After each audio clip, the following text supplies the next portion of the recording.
Welcome back guys to our channel उद्धारशाला।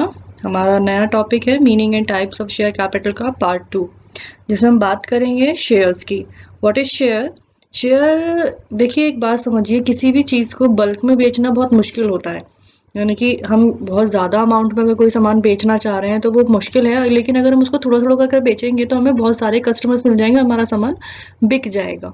तो इसी की तरह शेयर है। शेयर कैपिटल को छोटे छोटे पार्ट्स में डिवाइड किया जाता है, जिससे वो शेयर होल्डर्स को ईजिली अलॉट किया जा सके।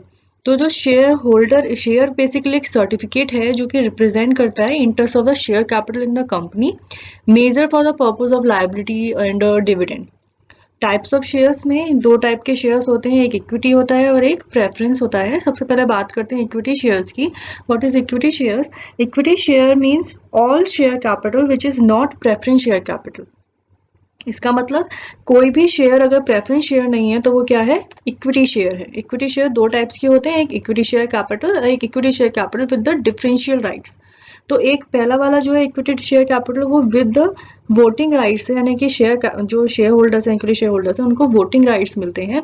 बल्कि सेकंड वाला जो है equity share capital with differential right, इसमें क्या होता है कि किसी को कोई राइट मिलेगा, किसी को कोई राइट मिलेगा, यानी कि किसी मतलब सभी को सेम राइट नहीं दिए जाएंगे। नेक्स्ट है आपका प्रेफरेंस शेयर्स। प्रेफरेंस शेयर्स वो शेयर्स होते हैं जो कि प्रेफरेंस होते हैं जिनकी over equity shares in respect of dividend और कैपिटल। यानी कि जब पेमेंट की बात आएगी तो सबसे पहले इन्हीं को डिविडेंड मिलेगा इक्विटी शेयर्स से पहले।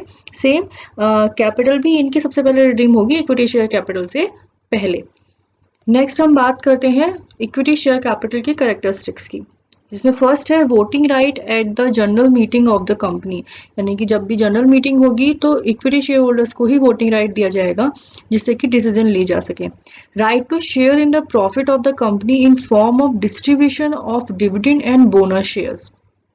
इसका मतलब क्या होता है कि उनके पास ये राइट है कि वो प्रॉफिट में शेयर ले सके in the form of distribution of dividend and bonus shares.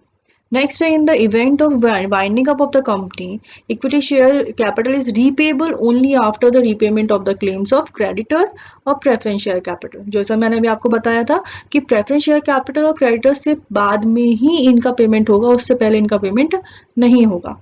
Next है right to control the management of the company. क्योंकि वोटिंग राइट्स इनके पास होते हैं, इसीलिए मैनेजमेंट पर कंट्रोल भी इन्हीं का होता है, यानी कि सारे डिसीजंस इन्हीं के माने जाएंगे।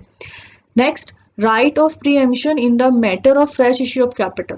इसका मतलब अगर कंपनी कोई फ्रेश इश्यू कर रही है तो सबसे पहले इक्विटी शेयर होल्डर से ही कहा जाएगा कि अगर आप खरीदना चाहें तो पहले आप खरीद सकते हैं, बाकी बाद में हम और किसी को शेयर्स बेचेंगे। नेक्स्ट है right to apply to the tribunal to have any variation of their right set aside.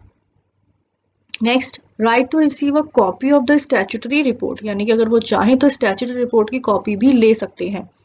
Right to apply to CLB or tribunal for calling an extraordinary general meeting of the company. It means अगर equity share holders चाहें तो वो apply कर सकते हैं to the CLB और to the tribunal ताकि कि हमें EGM बुलानी है। Next, right to receive copies of annual accounts along with auditors report. उनके पास ये राइट है कि वो एनुअल अकाउंट्स की कॉपी ले सकते हैं with the auditors report. Next हम बात करते हैं प्रेफरेंस शेयर कैपिटल की। What is preference share capital? जो कि मैंने अभी आपको बताया था कि प्रेफरेंस शेयर कैपिटल दो टाइप की होती है। इनके पास दो टाइप की नहीं, इनके पास दो टाइप के प्रेफरेंस होते हैं over the equity shares, payment of dividend और payment of capital at the time of liquidation. Types of preference shares. Type of preference shares में बहुत सारे टाइप्स ऑफ प्रेफरेंस शेयर्स हैं, जिसमें पहले बात करते हैं on the basis of accumulation of profit. Accumulation मतलब जोड़ते रहना। तो ये दो टाइप के हुए, वो है क्यूमुलेटिव और नेक्स्ट है नॉन क्यूमुलेटिव। क्यूमुलेटिव के जो शेयर्स होते हैं वो इस टाइप के होते हैं। सपोज करते हैं कि 2019 में उनको पेमेंट नहीं किया गया है डिविडेंड का, तो क्या होगा कि नेक्स्ट ईयर उनको अगर कंपनी का प्रॉफिट होता है तो कंपनी 2019 एंड नेक्स्ट ईयर का प्रॉफिट दोनों मिलाकर ही इनको देगी। इसका मतलब क्या हो गया, जब तक इनको प्रॉफिट नहीं मिलता रहेगा तब तक वो जुड़ता रहेगा। यानी कि इसका मतलब हुआ कि जो क्यूमुलेटिव प्रेफरेंस शेयर्स होते हैं उनको उनका डिविडेंड जरूर मिलेगा, भले लेट मिले। नेक्स्ट है नॉन क्यूमुलेटिव। इसका मतलब हुआ कि अगर इस साल उनको डिविडेंड नहीं मिला तो नेक्स्ट ईयर उनको वो डिविडेंड नहीं मिलेगा। नेक्स्ट है on the basis of participation in the profit left after distributing dividend to the equity share holder. जैसे मैंने आपको पहले बताया था कि सबसे पहले प्रेफरेंस शेयर होल्डर्स को डिविडेंड मिलेगा, नेक्स्ट उनको इक्विटी शेयर होल्डर्स को डिविडेंड मिलेगा।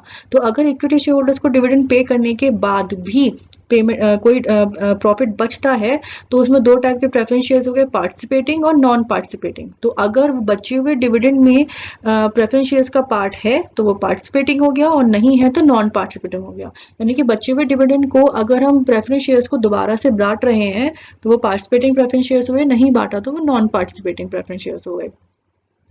Next on the basis of convertibility into equity shares. इसका मतलब कि हम प्रेफरेंस शेयर्स को कन्वर्ट कर सकते हैं, नहीं कर सकते।